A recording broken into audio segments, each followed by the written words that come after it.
बिस्मिल्लाह वस्सलातु वस्सलामु अला रसूलिल्लाह अस्सलामु अलैकुम वरहमतुल्लाहि वबरकातुहू।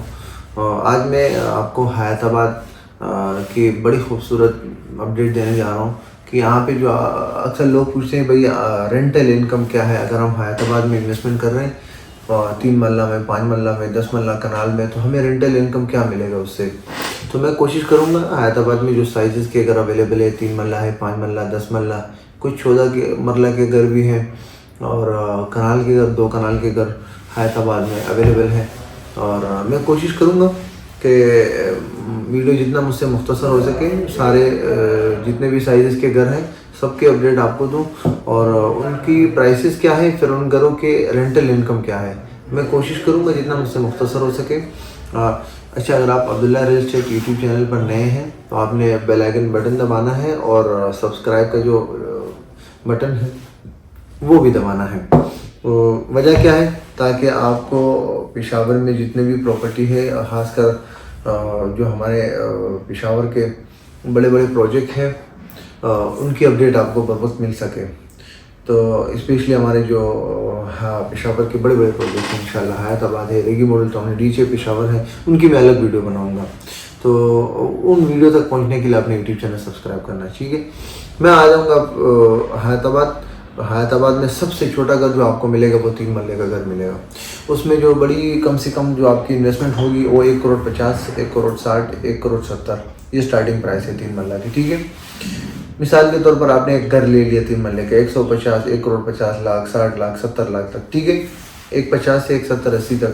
तो इससे आपको रेंटल इनकम कितना मिलेगा। देखो, कुछ घर होते ऐसे होते हैं थोड़े से क्वालिटी या लोकेशन ये मैटर करते हैं ये चीज़, और घर की कंडीशन कमज़ोर हो तो आप समझो 45 तक किराया भी निकल जाएगा, थोड़ा सा अच्छा हो तो 50, 55 तक निकल जाते हैं अच्छे घर जो होते हैं, 1,50, 1,60 के रेंज में, और 1,70, 1,80 तक जितना आप ज़्यादा जाएंगे इतना किराया बढ़ता जाएगा, ठीक है। और घर की कंडीशन और फेजेस पे डिपेंड करता है। अब देखो, फेज़ 3 में यहाँ पे डिमांड ज़्यादा है, फेज़ 3 में है, फेज़ 7 में है, ये 3 मरला के घर है, तो लोकेशन यहाँ करीब पड़ता है, तो उसकी वजह से L3 के जो क्वार्टर है लोग ज़्यादातर इसमें किराया यहाँ की डिमांड ज़्यादा होती है बनस्बत फेस, वहाँ में भी अच्छा है, डिमांड है, वहाँ के एनवायरनमेंट फिर यहाँ से बहुत अच्छा है। अच्छा, तो ये हाँ, अगर फेस 3 मरला का अगर आपको फ्रेश घर मिला जैसे 210, 220 तक, जो 2 करोड़ से ऊपर फिर चली जाती है बात, फिर वहाँ से फिर किराया थोड़ा सा अच्छा होता है, वो फिर 60, 70, 75,000 के करीब आपका किराया चल जाता है, ठीक है। कोई अच्छा घर, लोकेशन अच्छी हो, बेसमेंट वाली का, फुल बेसमेंट हो, डबल गैराज हो, तो फिर इंशाल्लाह इससे भी बेहतर किराया होगा। नॉर्मली एवरेज बता रहा हूँ आपको। तो देखो, मैं जो आपको किराया बता रहा हूँ लाजिम नहीं है कि बिल्कुल फिक्स यही किराया हो।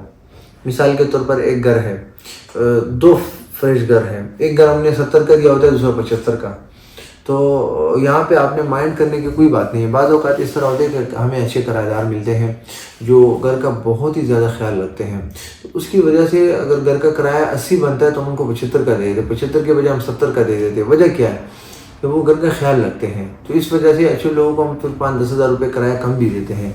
ये एक एक्सेप्शनल बात रही।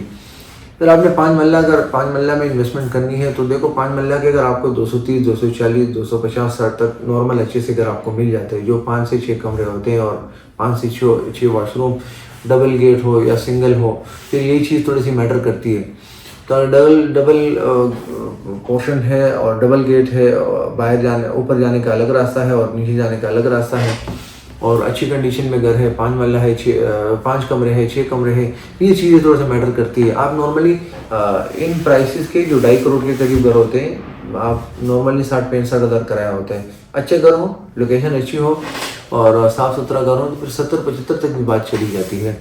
हाँ, अलबत्ता अगर थोड़ा सा अच्छा घर हो 3 करोड़ के करीब, थोड़ा सा एक आध कमरा बेसमेंट में हो, फिर 80 तक भी चली जाती है, 85-90 तक भी। और अगर फ्रेश घर हो तो फ्रेश घर भी थोड़ा सा देखो, फ्रेश घर आपके फेज़ 3, फेज़ 4 में थोड़े से महंगे हैं, यहाँ पे आपको 4 से 4.5 करोड़ में मिल जाते हैं, ठीक है, फेज़ 3, फेज़ 4 में 5 मरला की बात करो। फेज़ 6, फेज़ 7 में जाएंगे तो आपको 360, 380 तक भी मिल जाएंगे, वो थोड़े से 4 करोड़ से कम होंगे, तो वहाँ किराया होगा 1-10। हाँ, अगर यहाँ फेज़ 3, फेज़ 4 में अच्छे घर है, अच्छी लोकेशन है, फिर आप समझो कि 120, 125 तक भी घर निकल जाता है 5 मरले का। मैं नॉर्मली प्राइसेस बता रहा हूँ आपको, सिर्फ अंदाज़ा हो जाए, बाकी 5-10 हज़ार ऊपर नीचे होता रहेगा। 7 मरला के अगर आपको 3-3.5 करोड़ के नॉर्मली घर होते हैं, उनका किराया फिर 70-75 से लेकर 80-85 तक होता है। और अगर थोड़ा सा अच्छा घर हो 4-4.5 करोड़, और अगर नया घर हो फिर तो किराया और भी ऊपर, फिर 1.5 करोड़ 1 करोड़ 50 तक भी किराया चल जाता है। अगर अच्छा फ्रेश घर हो, फुल बेसमेंट हो, डबल गैराज हो, तो ये चीज़ें थोड़ी सी मैटर करती हैं। और नॉर्मली अगर 4-4.5 करोड़ का घर है 7 मरला, तो आप समझो कि 80-90 हज़ार से लेकर 100-110-120 तक आपको किराया मिल सकता है इंशाल्लाह। फ्रेश घर हो फिर वो 5-6 करोड़ तक बात चली जाती है, फिर किराया भी 1.5 करोड़ तक चला जाता है। 10 मरला के घर नॉर्मल घर आपको 4 से 4.5 करोड़ तक मिल जाता है, 460, 470, 480। रिसेंटली हमारी एक डील हुई 10 मरला की, जिसका किराया ऑलमोस्ट अब 130 है और 480 का वो घर है, 480, और कुछ ट्रांसफ़र और APR सारी चीज़ें मिला तो 490 तक बात बन जाती है। तो ये नहीं, 5 करोड़ का अगर घर हो तो 130-140 ये किराया है। हाँ, कुछ घर ऐसे थे कि थोड़ा सा क्वालिटी एतबार से, थोड़ी सी लोकेशन की वजह से कमज़ोर, तो उसका किराया भी फिर 85, 90, 95, 1 लाख से नीचे होगा। अच्छे घर हो तो लाख से 1.5 लाख तक भी। हाँ, अगर फ्रेश घर है तो फ्रेश घर का थोड़ा सा फिर किराया 1.5 से लेकर 2 तक, 2 लाख तक किराया एवरेज प्राइस प्लस माइनस होता रहेगा, ठीक है। हाँ, कनाल में अगर आप चले गए, 14 मरले के भी कुछ घर हैं। 14 मरले में कभी हमने रेंट पे काम नहीं किए। 14 मरले के घर नॉर्मली होते कम से कम 6 करोड़ के करीब होते हैं। जो फ्रेश हो तो थोड़ा सा महंगा होगा, वरना आप नॉर्मली अगर अच्छे नॉर्मल घर है तो 5 से 6 करोड़ कम से कम आप अपने जहन में रख के, नहीं 5 से मुश्किल है, 5.5, 6, 6.5 तक, 6-6.5 में नॉर्मल अच्छा घर आपको मिल जाता है। तो किराया भी ज़्यादा होगा, किराया कम से कम मेरे जहन मुताबिक 1.5 करोड़ होना चाहिए, 1.5 से 2 करोड़ तक होना चाहिए। कनाल के घर कुछ पुराने घर भी होते हैं, कुछ ऐसे घर भी होते हैं कि बस चंद कमरे बने होते हैं, ओपन स्पेस ज़्यादा होता है, तो उनका किराया तो फिर काफ़ी कम होता है। और फिर वो आप समझो कि 1.5 तक, आप समझो 1.20 से लेकर 1.5 तक कमज़ोर अगर घर है।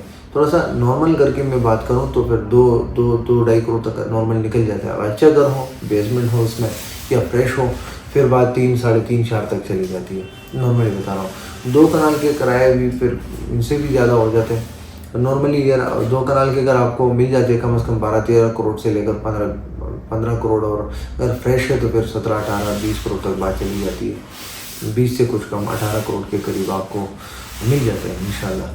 2 कनाल की बात करूँ, फिर उनका किराया भी उससे ज़्यादा होता है, फिर वो बात 4 से 5-6 लाख तक चली जाती है।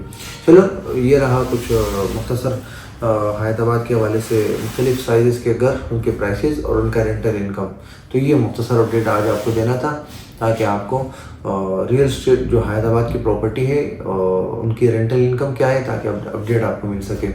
मज़ीद जानने के लिए आपने यूट्यूब चैनल सब्सक्राइब करना है, ताकि आपको रियल स्टेट के हवाले से, प्रॉपर्टी से रिलेटेड जितने भी अपडेट है और जो हमारी मार्केट में जो हमारा एक्सपीरियंस है, इंशाल्लाह हम आपके साथ शेयर करते जाएंगे। वस्सलाम, अल्लाह हाफिज़।